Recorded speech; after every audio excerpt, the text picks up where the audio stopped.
नमस्कार। शुरुआत करते हैं बड़ी खबर के साथ। जो उज्जैन से है, वीडियो कॉन्फ्रेंसिंग के जरिए थोड़ी देर में विकास दुबे की पेशी होगी। उज्जैन कोर्ट नहीं लाया जाएगा विकास दुबे। पेशी से पहले विकास दुबे का मेडिकल टेस्ट होगा। विकास का कोरोना टेस्ट भी करवाया जाएगा। फिलहाल उज्जैन पुलिस ट्रेनिंग सेंटर में इस वक्त विकास दुबे मौजूद है। विकास को गिरफ्तार करने पहुंच रही है यूपी पुलिस। तो बड़ी जानकारी हम आपके साथ साझा कर रहे हैं। आपसे थोड़ी देर बाद वीडियो कॉन्फ्रेंसिंग के जरिए विकास दुबे की पेशी होगी। उसे कोर्ट नहीं ले जाया जाएगा, लेकिन उससे पहले उसका मेडिकल होगा, उसका कोरोना टेस्ट भी होगा। और साथ ही साथ जानकारी यह भी मिल रही है कि यूपी पुलिस उज्जैन पहुंचने वाली है, जहां से वो विकास दुबे को ट्रांजिट रिमांड पर लेगी। लेकिन इन सबसे बड़ी बात यह है कि विकास दुबे ने पूछताछ के दौरान कुछ बड़ी बातें कही हैं, कुछ बड़ा खुलासा किया है, बड़े कबूलनामे किए हैं। वो सिलसिलेवार तरीके से हम आपके साथ साझा करते हैं। सबसे बड़ी बात उसने कही है कि सीओ देवेंद्र मिश्रा के साथ उसकी नहीं बनती थी। विकास दुबे ने कहा कि देवेंद्र मिश्रा ने कई बार मुझे देख लेने की धमकी दी थी, इस वजह से मेरी उनके साथ नहीं बनती थी। और चौबेपुर के तत्कालीन एसओ विनय तिवारी ने भी दरअसल ये कहा था कि सीओ तुम्हें पसंद नहीं करता है। ये बड़े कबूलनामे और बड़े खुलासे। और बड़ी खबर यह है कि यूपी पुलिस को हैंडओवर कर दिया गया है विकास दुबे को। इस वक्त की सबसे बड़ी खबर हम आपके साथ साझा कर रहे हैं। उज्जैन कोर्ट नहीं लाया गया विकास दुबे, बल्कि उसे यूपी पुलिस को हैंडओवर कर दिया गया है। उज्जैन कोर्ट तो खाली तो कराया गया था, लेकिन फिलहाल उसे वहां पर नहीं ले जाया गया। जानकारी ये सामने आ रही है कि एमपी पुलिस ने उसे यूपी पुलिस को हैंडओवर कर दिया है। सबसे बड़ी खबर इस वक्त की, विकास दुबे को यूपी पुलिस को हैंडओवर कर दिया गया है। बस अब से थोड़ी देर बाद उसको यूपी लाने की तैयारी शुरू हो जाएगी। बड़ा अपडेट, बड़ी जानकारी उज्जैन से हम आपके साथ साझा कर रहे हैं। यदि उसको वीडियो कॉन्फ्रेंसिंग के जरिए पेश किया जाता तो ट्रांजिट रिमांड और तमाम जो कानूनी प्रक्रिया है उसके तहत तो उसकी गिरफ्तारी होती है और गिरफ्तारी के बाद कोर्ट के जरिए यूपी पुलिस को उसको सौंपा जाता। लेकिन ये कोई भी प्रक्रिया नहीं अपनाई, क्योंकि 24 घंटे का श्रद्धा जो समय रहता है, उस समय से यदि ज़्यादा होने की संभावना रहती है तो उस कंडीशन में जो है पुलिस ऐसे आरोपियों को उसकी गिरफ्तारी शो करती है, फिर कोर्ट में पेश करती है। और दूसरी स्टेट की पुलिस यदि उसे अपराध में लेकर जाती है तो फिर ट्रांजिट रिमांड उसका लिया जाता है। लेकिन ऐसा कुछ नहीं हुआ। और अभी थोड़ी देर पहले ये पुख्ता जानकारी आई है कि बाय रोड जो है यूपी पुलिस की टीम जो है उज्जैन पहुंची हुई थी। और उज्जैन में जिस जगह पर विकास दुबे से लगातार जो पुलिस थी उज्जैन की वो पूछताछ कर रही थी, इंटेलिजेंस के अधिकारी भी थे वो लगातार पूछताछ कर रहे थे, दूसरी एजेंसी स्टेट की एजेंसी थी वो पूछताछ कर रही थी। तमाम जो जानकारी पूछताछ के बाद जो है जो जानकारी निकल के सामने आई, उसकी डिटेलिंग जो है वो यूपी पुलिस को हैंडओवर जानकारी दे दी गई है कि अभी तक क्या जानकारी आरोपी के द्वारा दी गई है। फिलहाल जो अभी खबर आई है, जब यूपी पुलिस पहुंची थी उज्जैन, उस दौरान यूपी पुलिस ने जो है उसको अपनी कस्टडी में लिया विकास दुबे के।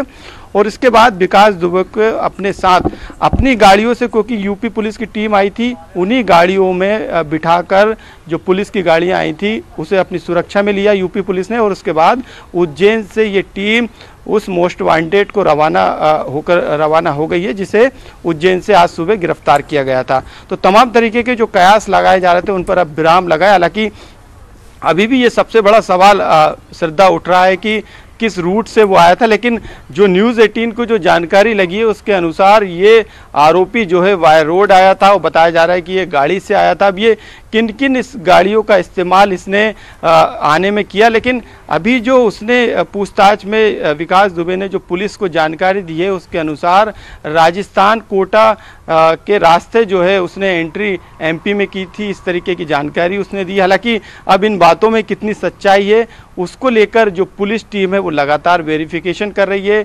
उज्जैन पुलिस ने तमाम राजस्थान से एमपी के अंदर एंटर होकर उज्जैन तक आने वाले रास्तों में जितने भी जिले आते हैं और जितने भी टोल टैक्स नाके आते हैं वहाँ के सीसीटीवी फुटेज को खंगालना शुरू कर दिया। और जो इस गाड़ी का जिक्र यहाँ पे किया जा रहा था कि ये गाड़ी हो सकती है कि इसमें विकास दुबे आया हो, और शहडोल में उस गाड़ी के फुटेज भी नज़र श्रद्धा आए थे, तो उस गाड़ी को लेकर भी ये वेरिफिकेशन किया जा रहा है कि ये गाड़ी जो शहडोल में नज़र आई थी क्या उज्जैन की ये वही गाड़ी है या फिर किसी दूसरी गाड़ी के जरिए है। इस खबर में बड़ा अपडेट ये भी है कि जिस तरीके से उसको पकड़ा गया उसमें अब जो CISS जो सिक्योरिटी गार्ड एजेंसी है उस एजेंसी के जो तैनात गार्ड जो महाकाल मंदिर में सुरक्षा गार्ड तैनात थे, जिसकी तारीफ कलेक्टर उज्जैन कर रहे थे, उन गार्ड की भूमिका भी संदिग्ध है। और यही कारण है कि जब पुलिस को ये कहानी समझ में आई तो उसके बाद से करीब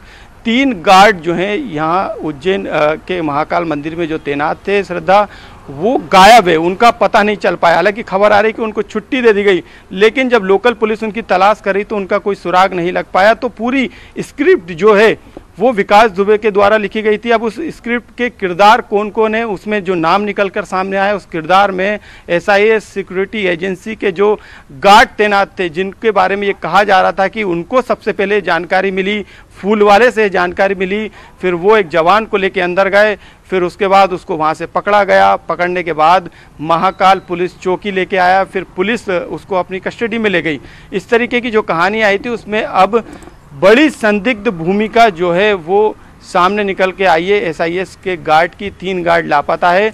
बताया जा रहा है कि जो गार्ड की एजेंसी का जो ठेका जिस व्यक्ति ने लिया था वो भी कहीं ना कहीं विकास दुबे के संपर्क में आनंद तिवारी के जरिए था। इस तरीके की भी खबर आ रही है। तो अब तमाम एंगल जो अभी तक निकल कर सामने तार जुड़ते हुए मिल रहे हैं कि कहां से क्या कनेक्शन निकला और फिर उसके बाद वो कैसे यहाँ उज्जैन तक पहुंचा। जितेंद्र भी हमारे साथ जुड़े हुए हैं। जितेंद्र, अब एक और तो इस वक्त की सबसे बड़ी खबर यह है कि उज्जैन पुलिस ने यूपी पुलिस को हैंडओवर कर दिया है विकास दुबे को। यूपी पुलिस सड़क के जरिए विकास दुबे को लेकर यूपी के लिए रवाना हो चुकी है। बड़ी खबर, बड़ा अपडेट हम आपके साथ साझा कर रहे हैं।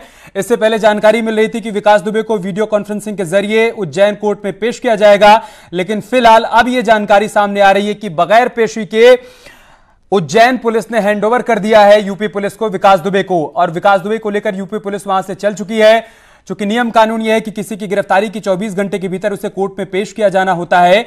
सुबह 10 बजे विकास दुबे को गिरफ्तार किया गया और अभी पुलिस के पास इतना वक्त है कोर्ट में पेश करने से पहले, लिहाजा MP पुलिस, उज्जैन पुलिस ने हैंडओवर कर दिया है विकास दुबे को यूपी पुलिस को और यूपी पुलिस वहां से उसको लेकर चल चुकी है। बड़ी जानकारी, बड़ा अपडेट हम आपके साथ साझा कर रहे हैं। साथ ही विकास दुबे से SIS सिक्योरिटी के गार्ड का कनेक्शन हो सकता है, इस बात की भी जानकारी सामने आ रही है।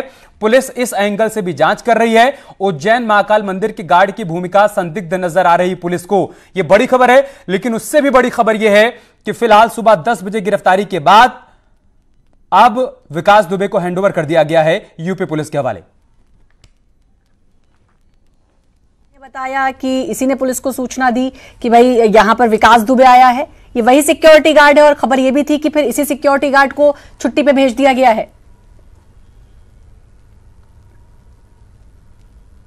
बिल्कुल, ये जो यादव करके जो गार्ड है जिसने ये पूरी जानकारी दी पुलिस को और बताया कि ये विकास दुबे है। हालांकि ये तो अभी छुट्टी पे जा चुका है, मगर इसके साथ अन्य 4 और लोग थे जिनमें से 3 सुबह से लापता हैं।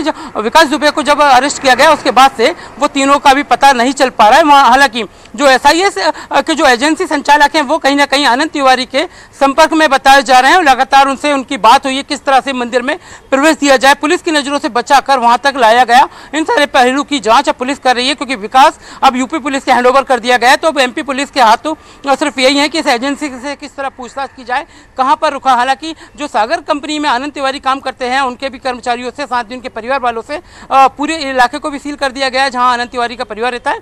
लगातार पुलिस सक्रिय होकर अब इन पहलुओं पर जुट गई है। बिल्कुल, तो ये वाकई में ये बड़ी खबर है कि 3 सिक्योरिटी गार्ड गायब हैं गिरफ्तारी होने के बाद से, और ये विकास दुबे से उनका कनेक्शन हो सकता है क्योंकि SIS जो सिक्योरिटी एजेंसी है उसका आनंद तिवारी से कनेक्शन है, आनंद तिवारी से बातचीत है। तो यही अभी समझा जा रहा है कि महाकाल मंदिर के सिक्योरिटी गार्ड की जो भूमिका है वो गार्ड्स की भूमिका संदिग्ध है। ये वो गार्ड्स नहीं है जिसने बताया पुलिस को, जिसने पुलिस को सूचना दी थी कि विकास दुबे यहां है, लेकिन बाकी की जो 3 सिक्योरिटी गार्ड्स हैं वो विकास दुबे की गिरफ्तारी के बाद से ही वहां से गायब हैं। जाहिर सी बात है मनोज, ये वाकई में बहुत बड़ी खबर है कि महाकाल मंदिर, और एक चीज और मनोज, आज ही विकास दुबे की मां ने कहा कि हर साल विकास दुबे महाकाल मंदिर दर्शन के लिए जाता था।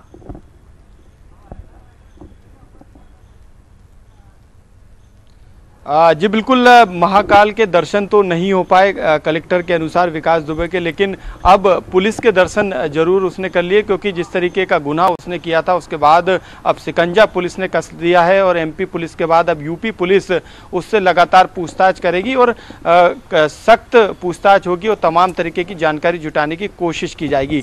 लेकिन जिस तरीके से पूरी प्लानिंग के तहत यदि हम बात करें तो किस तरीके से वो मध्य प्रदेश की सीमा में एंटर होता है, राजस्थान का वो जिक्र कर रहा है कि कोटा के जरिए वो इस रूट से होता हुआ उज्जैन आया, एमपी में उसने एंट्री ली किस तरीके से, उसके बाद उसने बाकायदा पूरी प्लानिंग करके रखी थी किस तरीके से उसने। एक बात यहाँ पे गौर करने वाली श्रद्धा ये भी है कि उसे पता था कि किसी भी राज्य में यदि वो जाता है और पुलिस उस पर हावी होती है तो उसका इनकाउंटर उस राज्य की पुलिस कर सकती है। एमपी पुलिस भी यदि वो उस इलाके में नहीं होता तो हो सकता था एमपी पुलिस उसका इनकाउंटर कर देती, क्योंकि इस पर खुली जो है मनोज, ये तो बहुत सोच समझ के उसकी स्ट्रेटेजी थी क्योंकि वो ऐसी जगह गया था जहां पर उसका एनकाउंटर नहीं हो सकता था। और ये अभी थोड़ी देर पहले विकास से भी बात हो रही थी तो विकास का भी उज्जैन से यही कहना था कि भाई उसके अंदर ये खौफ तो था, इसीलिए उसने बड़ा चीख कर बोला कि मैं विकास दुबे हूं कानपुर वाला, ताकि वो सिक्योर हो जाए। ये उसकी स्ट्रेटेजी तो थी मनोज।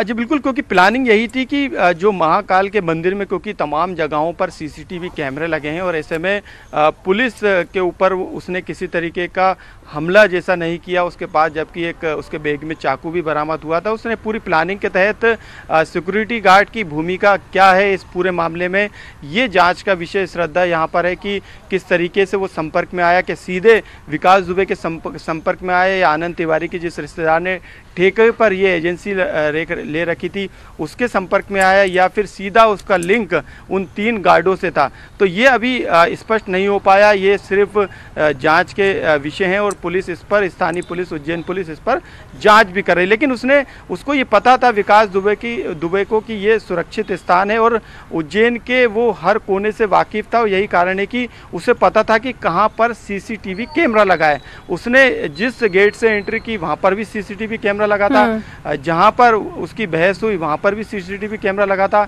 पुलिस चौकी के पास भी कैमरा लगा था और जब उसको गाड़ी में ले गए वहाँ तक सीसीटीवी कैमरे लगे हुए थे। अब सवाल यह है कि जो मोबाइल पे फुटेज जारी हुए, जो मीडिया के पास जो फुटेज आए वो भी किसने बना के दिए। गार्ड की भूमिका इसलिए संदिग्ध है कि वो फुटेज जरा कम समय में मीडिया के पास पहुंच जाते हैं, हालांकि वो सीसीटीवी फुटेज नहीं होते हैं। तो कई तरीके की संदिग्ध जो गतिविधियां हैं, इससे ये साफ है कि वो कैमरे के सामने ही रहना चाह रहा था ताकि उसको उसके मन में जो खौफ था एनकाउंटर का वो ना हो, इसीलिए उसने ये सारे हथकंडे अपनाए। ये भी हो सकता है कि वो सरेंडर करना पहले से चाह रहा हो, लेकिन उसने अपनी हिसाब से जगह को चुना कि कहां वो सेफ रहेगा, कहां वो सरेंडर करेगा, इसीलिए अब बड़े मजे से वो मंदिर में गया। उसने वहां पे फोटो सेशन भी करवाया और फिर उसके बाद वो वहां पर उसको गिरफ्तार कर लिया जाता है। मनोज, एक चीज और, अब यूपी पुलिस को हैंडओवर तो कर दिया, विकास दुबे को सौंप दिया गया, लेकिन अगर हम मध्य प्रदेश की बात करें तो अब मध्य प्रदेश में बहुत सारे सवाल अभी भी कौंध रहे हैं। कैसे पहुंचा विकास दुबे, इतने अलर्ट के बाद वो कैसे उसकी एंट्री हो गई, किसी को कैसे नहीं पता चला। दूसरी चीज, कौन कौन संपर्क में था, शराब कारोबारी। बहुत शुक्रिया श्रद्धा तमाम सवालों को उठाने के लिए और रिपोर्टर से पल पल